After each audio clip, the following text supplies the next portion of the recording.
Well, welcome back. In a minute, we're going to have a press conference to bring to a close this 3Cs panel of presidents. But before we do that, we're going to have a brief ceremony as Estonia hands over the presidency, the chairmanship of the 3Cs initiative to Bulgaria. So President Kaljulaid, could I ask you to do the honors? Thank you.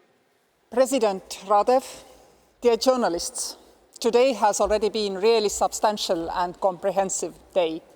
The discussions between heads of states of 3Cs region, followed by talks with our partners and this lively debate which just ended. But today is also an end of one journey.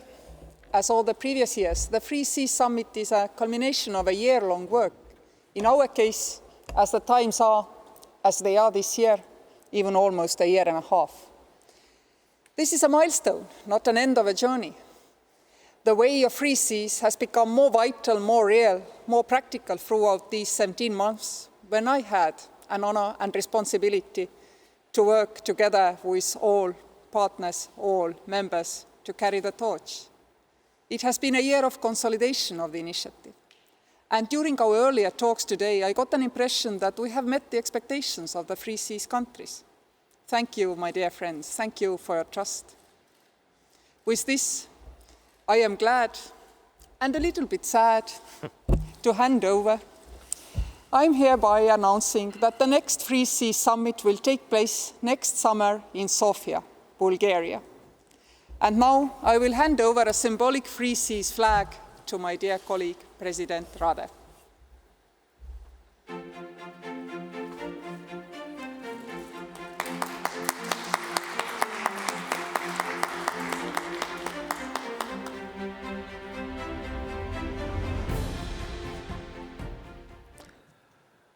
Well, the flag's now been handed over, so let's move on to the press conference itself. President Kaljulaid, would you like to make an opening statement? Dear journalists and all the fans of the 3Cs initiative who are following this event, we have just concluded our talks with the heads of the 3Cs countries and our closest partners. I would like to emphasize some of the key topics we discussed and have been discussing during the last 17 months. 3Cs initiative was created to boost the economic growth and development of these 12 EU countries between Baltic, Black and Adriatic Sea. This is a region of 110 million people, and this region has been driving the whole EU's economic growth for years. This is a region of great economic potential, and by realizing this potential, we build stronger and more united European Union. The presence of European Commission in our 3Cs events throughout the years is a clear sign that this is an initiative carried by true European spirit. Estonia took the flag from Slovenia in the beginning of the last summer. We planned to have our event already months ago, but the outbreak of COVID-19 didn't leave us untouched neither. As a result of it, we are having today the first ever 3Cs virtual summit, followed by a truly inspiring web forum. We Estonians are happy to have been serving you all. We never saw the summit itself as a center of our contribution, rather a cherry on top of the fruitcake. But true contribution is given between these summits. I am most happy that we managed to deliver what we promised to our partners in this initiative. This has been a year for consolidation. We've been analyzing what's our core business and how to take most out of this political will demonstrated since Dubrovnik 2016. And we've made this initiative altogether practical, more practical than before. Presidents can raise the questions and show the political will, but things go practical when governments are involved. During this year, already 2 3Cs ministerials have taken place, and this pattern will continue.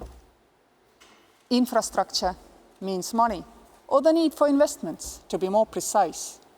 We have created 3Cs Investment Fund, which is politically inspired but commercially driven. As of today, most of the countries already have announced their commitment to the fund, plus US promise to invest as well. This is a real thing. Three Seas has always been based on three pillars: energy, transport and digital. We have been moving forward with energy and transport. And with this summit, we have also painted a concrete pathway for digital development of the initiative. Smart connectivity will hopefully be a future standard. All this shows that Three Seas is vibrant, it's alive, it's getting stronger, it helps us to build stronger, greener, smarter and wealthier Europe. Thank you all, friends, and welcome new friends and investors. Thank you, Madam President. And now I'd like to hand over to President Andrzej Duda of Poland. Poland's played a leading role from the beginning in the Three Seas initiative. Madam President, our dear host, Mr. President, dear friends and supporters of the Three Seas initiative, journalists, ladies and gentlemen, today we are meeting in European Capital of Digital Solutions at the 5th virtual summit of the Three Seas initiative. At the beginning, I would like to address the host of the event, President of the Republic of Estonia, Madam Kersti Kaljulaid. Kersti, in this extraordinary situation, you and your team have made a great job not only to prepare the summit, but also to consolidate achievements of the Three Seas cooperation. Thank you. Thank you so much. Let me start by saying that since the establishment of the Three Seas in 2015, many major changes took place in political, economic and security environment. Firstly, since Brexit, the role and the impact of the Three Seas region on the EU economic prosperity has increased. Now, the Three Seas countries represent 29% of the EU territory, 25% of EU's population, and generate 19% of its GDP. I can assure you that the Three Seas initiative will remain active and balancing the disparities between the regions, especially on the north-south axis of Europe. Secondly, we are impacted by the pandemic. In this context, the Three Seas region, with its qualified workforce and improved infrastructure, can play an important role in creating new supply chains and overcoming the crisis. Our idea of boosting economic growth by improving connectivity was lately supported by the report of the International Monetary Fund. This way, the IMF has become yet another important ally of the initiative. Thirdly, the pandemic also showed growing need for digital solutions. The Three Seas countries have the potential to become digital influencers. Estonia, being the most advanced in the e-governance, introduced smart connectivity concept, which will help to build smart roads, railways and pipelines in the region. Polish leading gaming industry provides high-quality digital entertainment in the time of pandemic, allowing people to stay in touch without breaching the rules in social distancing. Dear friends, today we adopted the joint statement in which we agreed to further develop the region together with our Euro-Atlantic partners.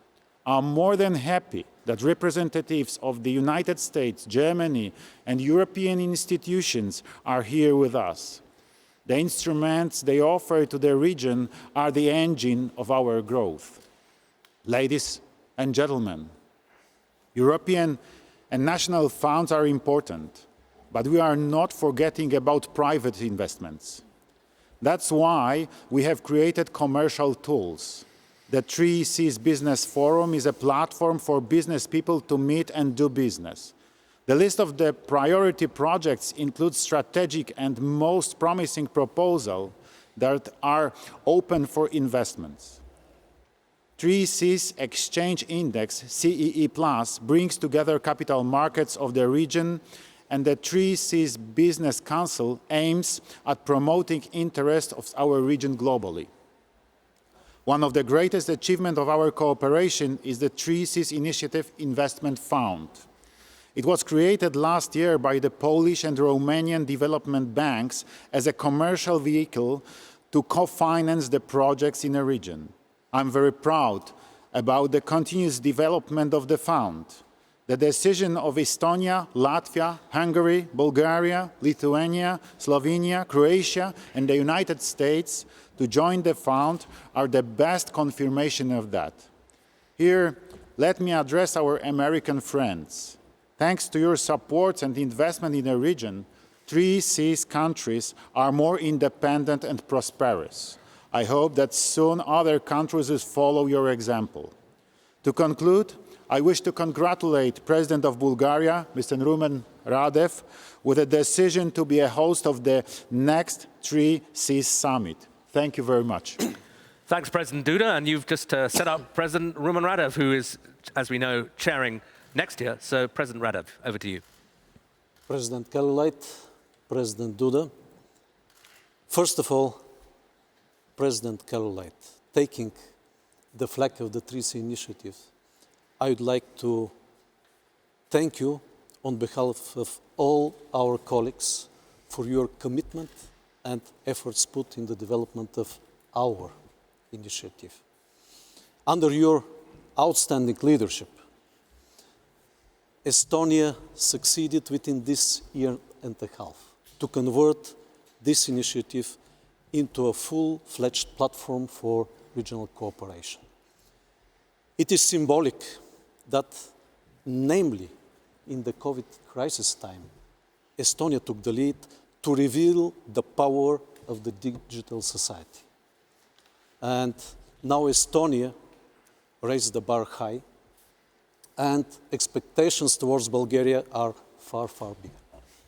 But I hope that unifying our common efforts and potential will succeed in looking forward for robust connectivity between our countries in energy, transport, and digital transfer of data. However, Bulgaria is not focused only on the present challenges. We would like to focus our attention for the challenges of the future. We will continue, of course, reinforcing the political dialogue at highest level, being a tool for building up our identity as like-minded countries, sharing common challenges but seeking for common solutions as well. We'll continue developing, together with you, tools and mechanisms for improving the decision-making process in our initiative, which is vitally important to attract funds, to make the hesitating countries yet to be part of the investment fund, to find investment from international financing institutions and private actors as well. The biggest challenge is to figure out what projects are winning projects and how to move faster from political speaking to real action and implementation.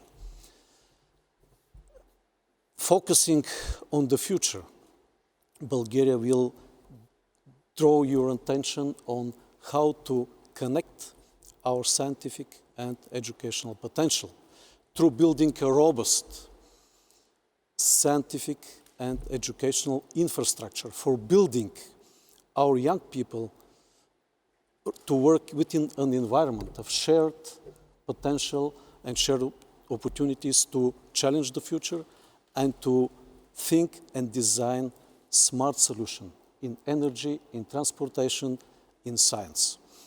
This is vitally important because I do not regard the infrastructure connectivity as a final goal.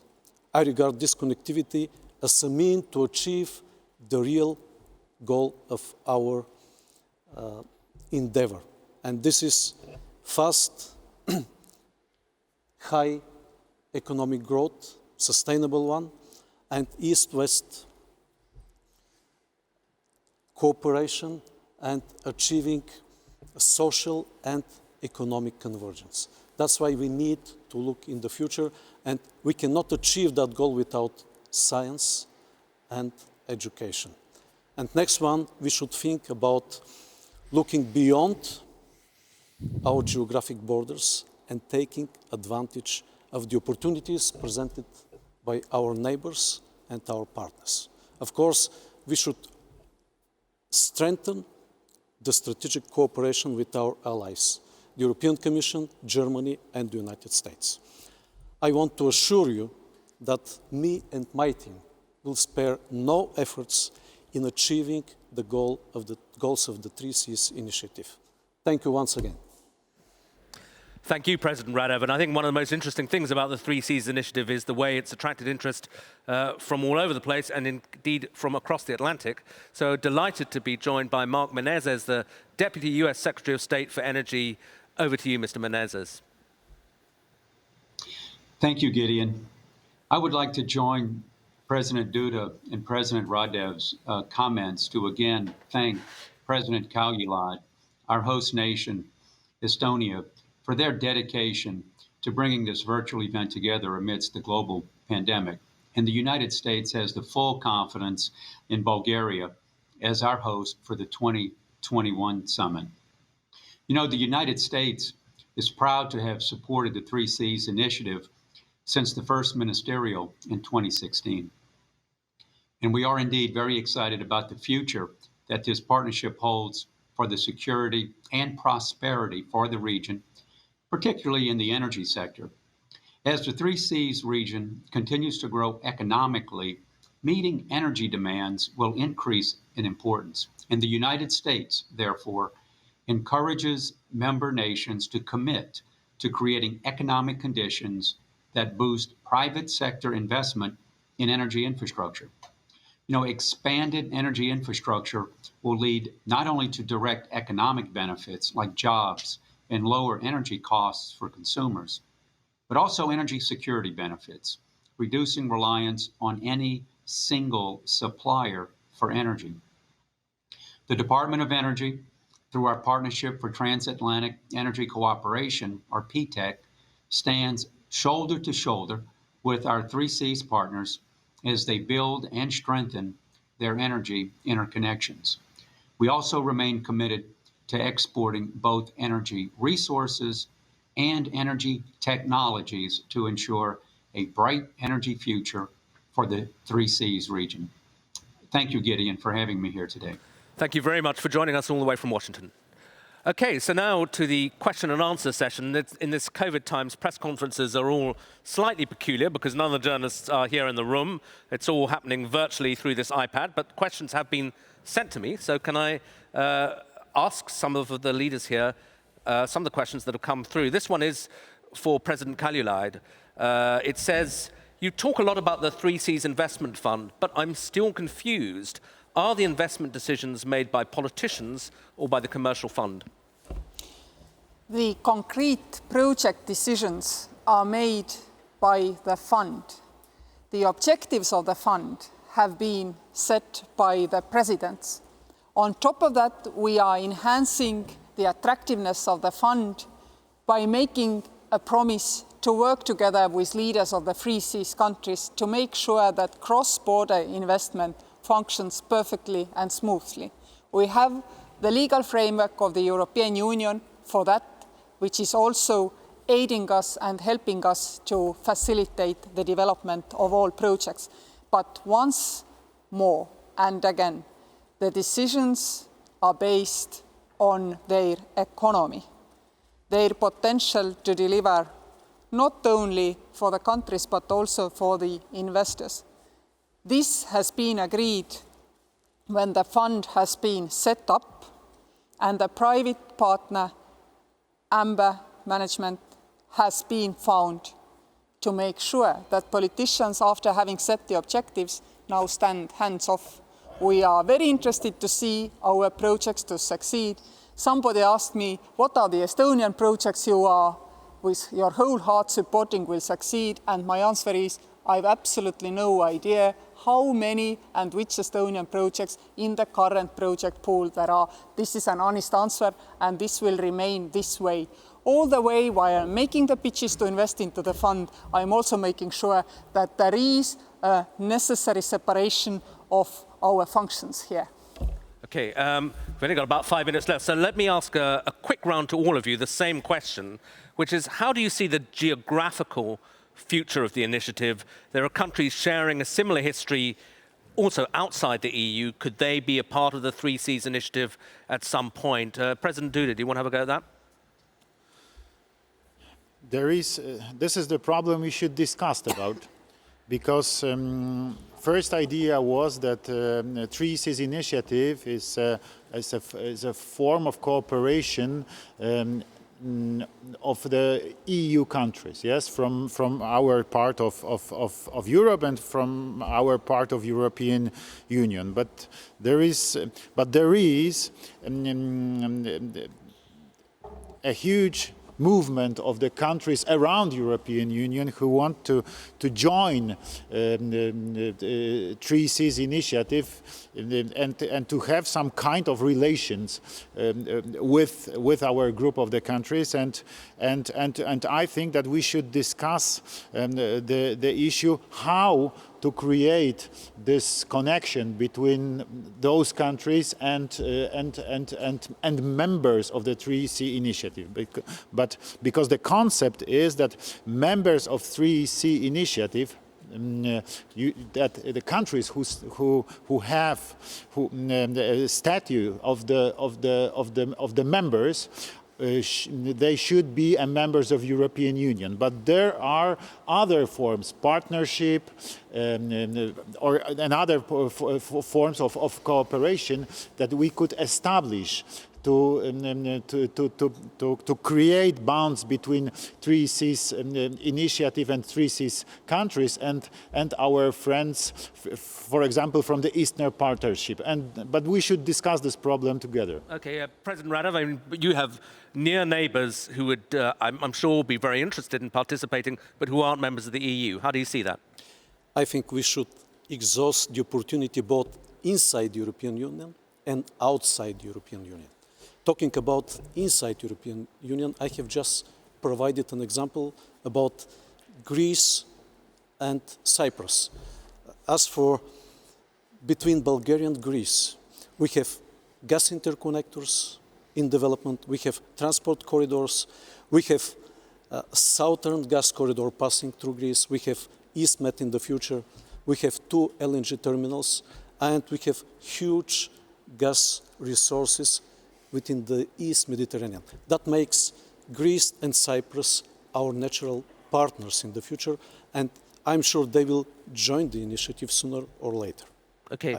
But talking about rest of the countries which are not member of the European Union, we should support those countries, and we should find ways how to cooperate in different formats, in different projects, and different ways. We should also take in mind that the European countries are in a common space of common customs, common European funds, also harmonized legislation. And we should find the smart way to connect those countries and to stimulate them to implement reforms in better, faster, in their faster development. President Kaljulaid, your view on this particular question? Well, the initial 3Cs countries all offer a clear, transparent economic and legal environment for investment. This is the perfect opportunity to prove the concept of the 3Cs. Administration set objectives, we crowd in private sector, and we achieve the development results. But I totally underwrite what has been said also by other presidents, that there should be an opportunity to expand once we have developed our model and proven that it is functional. Also, by the way, the fund is already allowed to invest with one leg into another country if the other one is in 3Cs country. So I definitely believe that there is a future beyond the first 3Cs fund, and then that might also serve more our partners and our other cooperators, however we choose and decide to call them. 3Cs initiative has morphed into a clear structured format now, and this clear structured format can also be developed to involve further cooperation with other countries. I guess, Mr. Menezes, just briefly, I mean, you've already shown that you don't actually have to be a part of the geographic region to be a very active participant.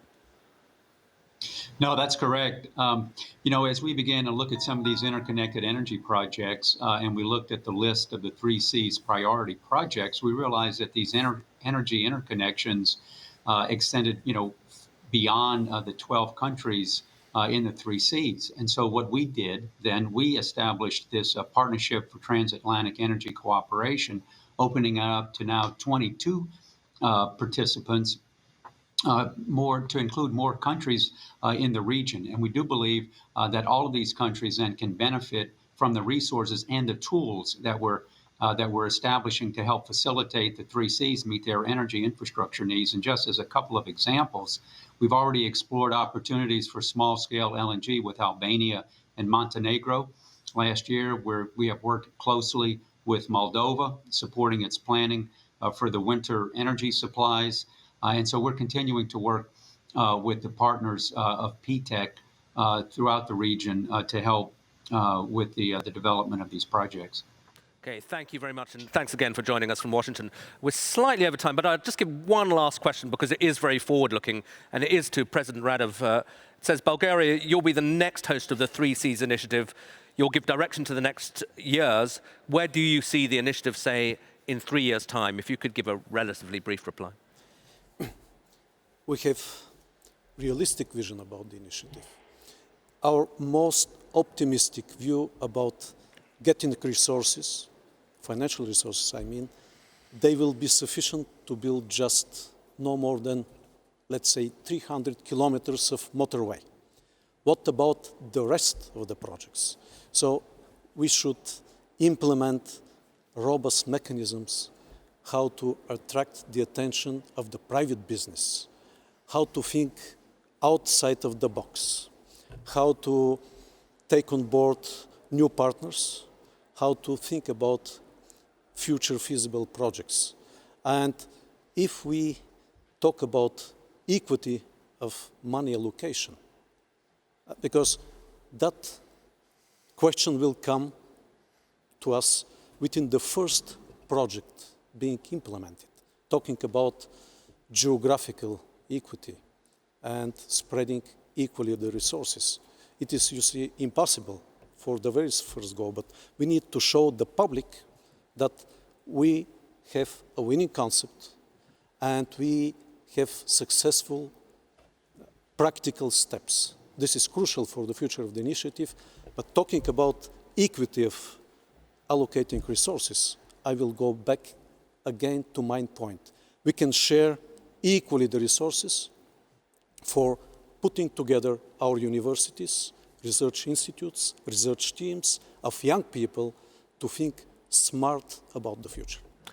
Well, that seems to be the key word, smart. And in fact, you're queuing up the next session, which is actually about smart money, which will come in a couple of minutes. But before that, let's have a brief video and rearrange the stage for the smart money session.